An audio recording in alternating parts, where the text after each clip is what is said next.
Hey guys, good morning and welcome to this amazing new episode of Marketing in the Zone. So guys, as decided earlier, we will be doing a lot more on consumer personas this time. Okay. So guys, consumer persona or customer personas are or buyer persona is what we are focused on. Okay. So guys, for an example, today we will be talking a lot more to do with education domain only. Okay. So guys, one though I am not an expert in the education domain, but I wanted to share my insights here. Okay. So guys, one way to come up with customer persona or buyer persona is just by sharing insights or by knowing much about the domain itself. Okay. So a place where it actually helps is having an experienced campaigner is actually having the data or the data points to start with. Okay, so guys, if you know where to look, okay, and you have the tools to actually look there, then it kind of helps to actually build it in the right way. Okay, so any strategy needs that strategist at the start. Okay, so guys, jumping in right in. So if you actually try to understand what are the type of, okay, first let's understand what are the type of students who actually come on a education domain website. Okay, so guys, there are a lot of students who actually will visit it, and one of the most common factors would be students who are actually looking for free education. Okay, or free kind of classes, or something which is free of charge. Okay, so any kind of education domain website which I have actually come up across, I would always want them having some courses, some very initial courses which are free of charge. Okay, and this needs to be done and updated with their highest paid professor only. Okay, so guys, one of the reasons why I say it is always supposed to be the highest paid professor is because this guy has been the guy who has been attracting that kind of attention, and he has been creating that kind of response with the students. Okay, so guys, this person, if he creates a course, then obviously the whole impact which has on my brand is improved. Okay, so any given point of time, I will definitely want him doing the first initial course which can pull the customer in. Okay, and definitely it should be free of charge with the latest technologies which I'm using on any of the paid platforms. Okay, why? Because that will kind of motivate my students to actually pay for these other platforms. Okay, so guys, I am trying to actually bring that compound effect through one course which is free and to all the other courses which I have created where I think that the consumer or customer will pay for it. Okay, so that's one way of doing it. And guys, which also comes to the very first persona point, which is that you will want to search for students who have the yearn or the need for learning. Okay, so guys, the most common keyword which you will see them using would be universities, or they will be searching for a lot of courses. Okay, and these are the students who will also be doing a lot of basic searches. Okay, so best course for me, best course for a 10-year-old, best course for a 5-year-old, best course for 18-year-old, or best course for getting into the industry. These are the keywords that they will be searching for.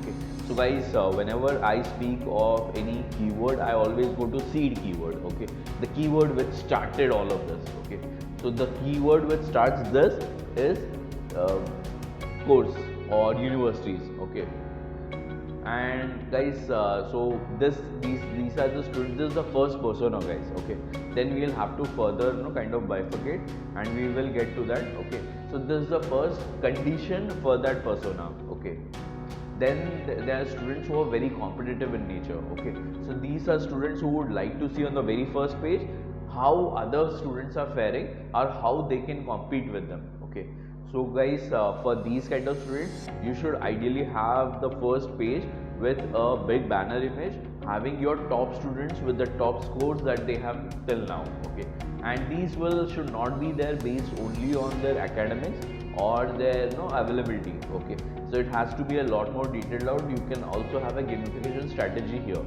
Okay, this is to attract them in, these competitive students who like to compete in nature. And furthermore, this is the second type. And the third type would be students who want to know who is learning what. Okay, so whenever you speak of these students, they like to know how many students are actually learning what. So you can see that, you can say, in their banner image, the first image itself should show 3 lakh students learning C++, 40,000 students learning C sharp, or 10,000 students learning storytelling. Okay, so these will be students who like to know who is learning what maximum. They want to go with the students or the basic community who is learning the most, and what language or what course they are actually attending. And then we are looking at parents who want to send their kids to the best online courses. Okay, so whenever you are looking for these kind of parents, you should always hit with keywords: the best online kids course, the best course for these kids, best course for under 12 students. These will be basics to parents who are looking for the best online courses. And they should be able to also access your free material, so that they can actually gauge how quickly their son or daughter can learn something, and how easy is it to actually interact with their professors. Then comes the most kind of deep, bifurcated category, which is the age, affinity categories, location, gender, environmental factors. All of these things will again bifurcate all of your personas. Okay, so there was one little question, guys, which someone had asked me some time back. So Krishna, you speak of creating customer personas. How many personas do you think I should actually create for my company? So guys, a lot of how many personas you will create will depend on the audience that you are actually catering to. Okay, so in case you look at audience category where you are just targeting from 7 to 8. 7 being the smallest age of the kid that you are teaching or catering to, and 8 being the largest or the most aged kid that you are actually catering to. Okay, so 7 to 8 will be your age factor, and the rest, like affinity categories, location, gender, environmental factors, they will again be different.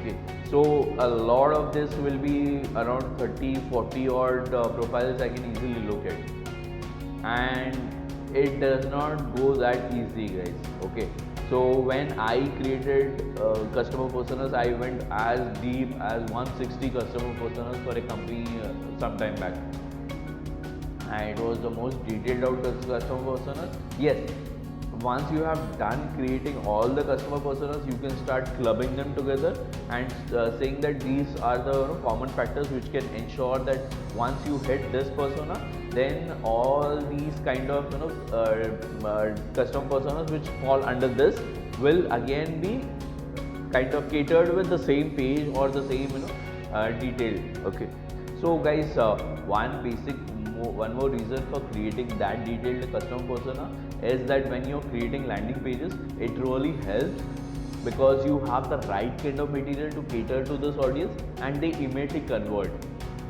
And the conversion factors with just your customer personas is also comes with the kind of detailed out data that you have shared. And because you have created those many landing pages, obviously the combined or the club effect you will have coming to your own persona or your own website. So anyone who is searching for these kind of keywords or these kind of exact kind of synonyms of the words, they will come to your website, they will come to that particular landing page, see what you have to offer, and probably convert from there. So guys, that's the main agenda behind creating the detailed out customer persona, that you can create the kind of value proposition or the kind of data or the kind of pages for those particular people, so that they can kind of convert instantly once they look at that data or that page, particular page. So guys, that was about personas, or how you can create a customer persona.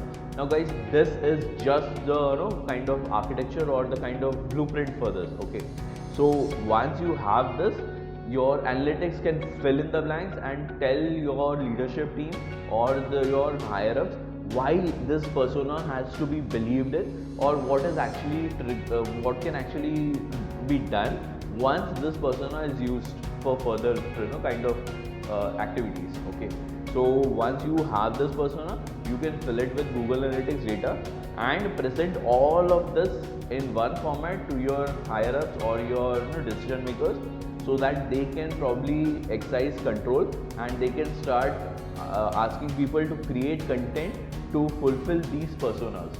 Once that is done, you obviously get that kind of rank or that kind of boost that you are expecting from your website or your other data points or touch points. So guys, hope you did like this lecture. I know it went off a bit longer than I had actually anticipated, but I wanted to give you all the knowledge which I have on customer personas or buyer personas that you have been thinking of how to do it. Okay, so if you did like it, guys, do not forget to like, share and subscribe to this channel. Hope you like this. Have a great day. See ya.